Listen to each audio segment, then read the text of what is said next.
Seorang anggota TNI AD tewas saat berupaya melerai perkelahian di Depok, Jawa Barat. Korban adalah Sertulo. Ia ditusuk di bagian dadanya hingga meninggal. Tak butuh waktu lama, pelaku pembunuhan Sertulo yang berinisial I ditangkap polisi. Menurut Kombes Imran, peristiwa itu bermula saat M dan A terlibat perselisihan pada Rabu tanggal 22 September tahun 2021 malam. Sertulo yang melihat insiden tersebut langsung menghampiri dan mencoba melerainya. Namun nahas belum sempat melerai, pelaku I malah menyerang Sertulo hingga akhirnya pisau lipat tersebut menancap di bagian dada.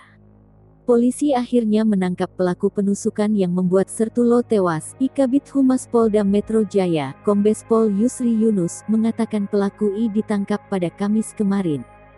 Kapolresta Depok, Kombes Imran Edwin Siregar, mengatakan saat meringkus pelaku I, polisi turut menyita sejumlah barang bukti di antaranya pisau yang digunakan korban untuk menusuk Sertulo.